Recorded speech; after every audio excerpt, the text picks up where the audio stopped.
Chair of the Utilities Commission. With me this morning are Commissioners McKissick, Hughes, Kimmerite, and Brawley. In compliance with State Government Ethics Act, I remind members of the Commission of our duty to avoid conflicts of interest and inquire at this time as to whether any member of the Commission has a known conflict with respect to matters coming before us this morning. All right, the record will reflect that no conflicts have been identified, so we will proceed with Public Staff Item 1. Good morning, Commissioners. My name is Jeff Thomas. I'm an engineer with the Energy Division. Item number 1 is docket number SP 47711 sub 0. It's a registration statement and a certificate of public convenience and necessity from Timbermill Solar, LLC, to construct an 80 megawatt solar photovoltaic electric generating facility co-located with 32 megawatts of energy storage in Jones County. Public staff has reviewed the application and recommends that the Commission issue the public staff's proposed order approving the application and accepting the registration statement. I move approval. Second. All right, it's been moved and seconded that the item be approved as recommended by the public staff. A question from Commissioner Kimmerite. Okay. Good morning, Mr. Thomas. I have a question about this application. I reviewed the application, and Timbermill Solar states in the application that they intend to sell the power from the facility to Duke Energy Progress. Do you have any information about whether they're going to be selling or entering into solar procurement or selling through a PERPA contract? Sure. So it appears from my discussions and discovery with the applicant that first they did bid into the 2023 solar procurement cycle, and they were not shortlisted, and they have every intention to bid into the 2024 RFP, which is currently under development. Okay. Thank you. And for future applications, if the public staff has information about plans for entering into a solar procurement or how they're going to be selling to Duke, I think that would be helpful to include that in the information. Okay, will do. Thank you. Additional questions for public staff? Mr. Thomas, one quick question for you. Just in reviewing the application materials, and to the extent that you don't know the answer to this question, you can track it down and provide the information to the Commission subsequent to this staff conference. But application exhibit 6 little IC indicates that this facility will have a 31.9% contribution to peak in the winter. Are you familiar with what I'm citing? Yes. Okay.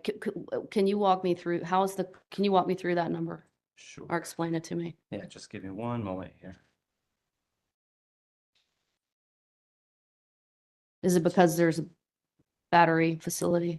Yes. Okay. So the 31.9% winter peak contribution was a determination made by Duke Energy Progress during the interconnection study, and it was based on the energy storage contribution. Got it. Okay, that's all I need to know. Yep. Thank you. All right, any additional questions? All right, all in favor indicate with an eye. Aye. Is there anyone opposed? All right, that motion carries. Thank you, Mr. Thomas. Thank you. All right, we'll move to public staff item 2.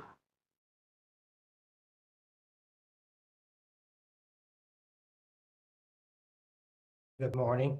I'm David Lentz from the Public Staff Accounting Division.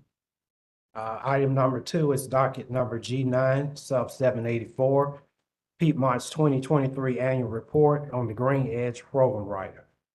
On February 29th, 2024, Piedmont Natural Gas filed its second annual report on its Appendix G to its service regulations, which is the writer for the company's Green Edge program.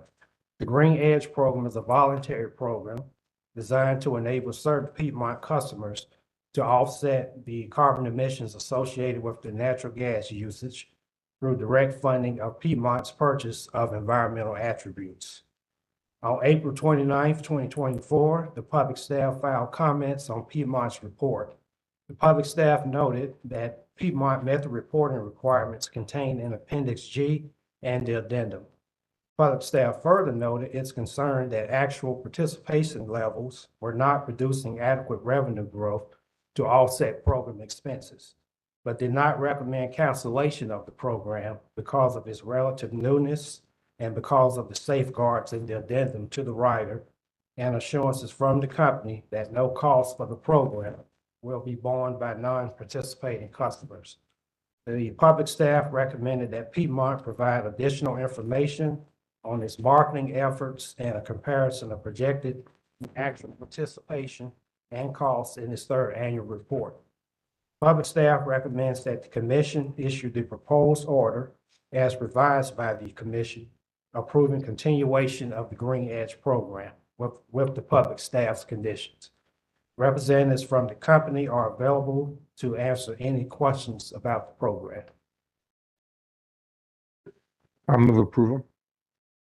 I'll second that. I assume that motion for approval is subject to any non-substantive technical changes that might need to be made with the order. It was. Thank you. All right, it's been moved and seconded that the item be approved as recommended by the public staff. Questions or discussion on that motion? All right, hearing none, all in favor indicate with an eye. Aye. Is there anyone opposed?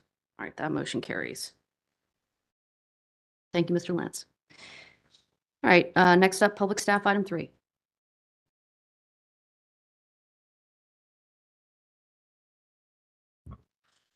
Good morning. My name is Andrew Puglisi with the Public Staff's Energy Division. Item 3 is docket number G9 sub 840, an application filed by Piedmont Natural Gas on May 15th, 2024, requesting commission approval for its biannual integrity management rate adjustment effective June 1st, 2024. The public staff has reviewed the application and the schedules as filed by the company and recommends approval as filed. I'll move approval. I'll second, assuming likewise is subject to any non-substantive technical changes. All right, it's been moved and seconded that the item be approved as recommended by the public staff. Questions, discussion on that motion? All right, hearing none, all in favor indicate with an eye. Aye. Is there anyone opposed? That motion carries. All right, public staff, item 4. Item 4 is docket G9 sub 841, an application filed by Piedmont Natural Gas on May 17th, 2024, seeking authority to decrease its sales rate from the current rate of $3 per decatherm to $2.75 per decatherm, effective June 1st, 2024.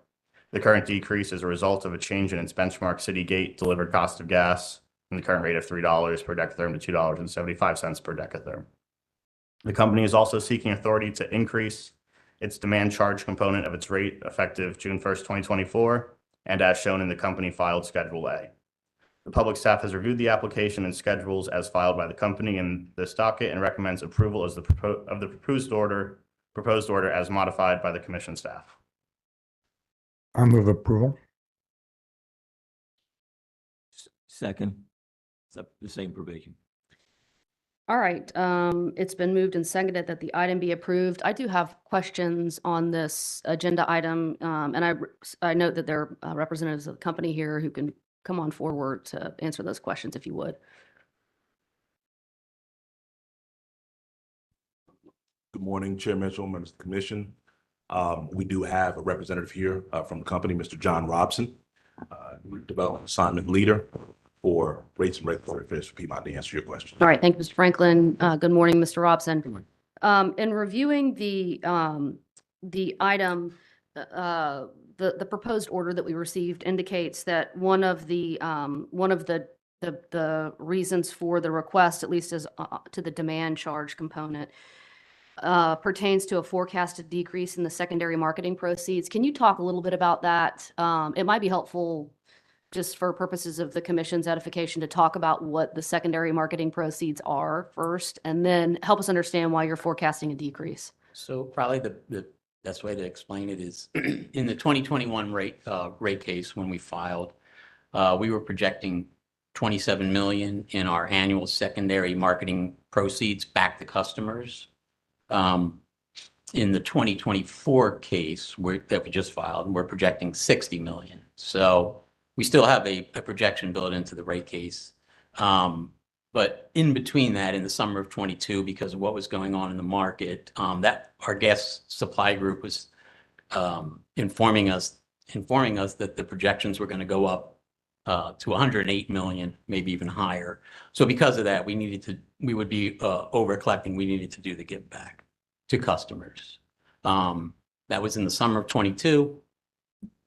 Over the past couple of years, it's come down. It's done what we expected it to do. And now that it's come down, it's actually gone the other way, or it's just gone the other way within the past month. So now we need to turn off those demand temporaries.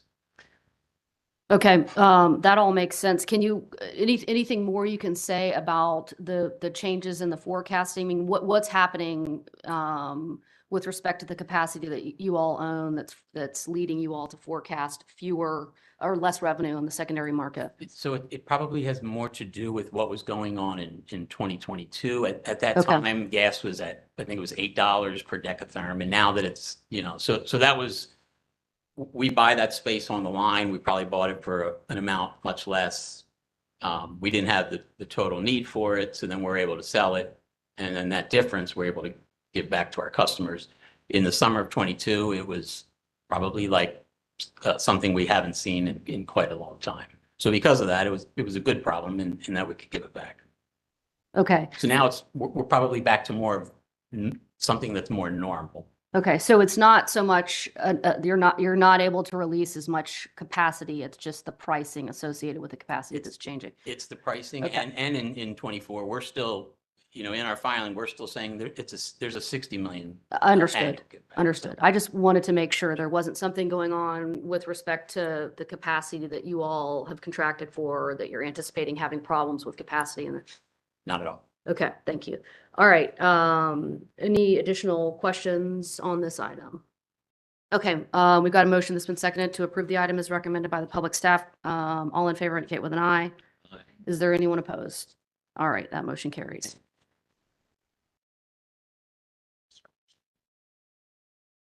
All right, public staff item 5.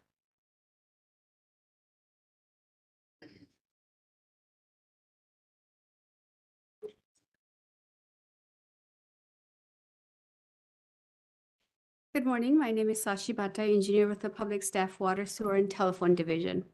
Item number 5 is docket number W218 sub 610. Aqua North Carolina's request for tariff revision.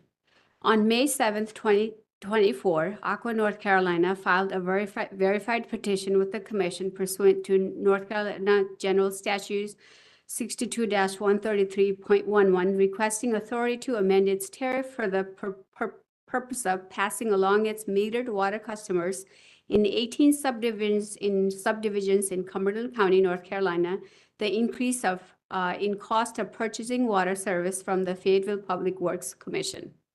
The public staff recommends that the proposed order as modified by the commission be issued approving the recommended tariff revision. I'll move approval. Second, subject to those non-substantive technical corrections that might be made.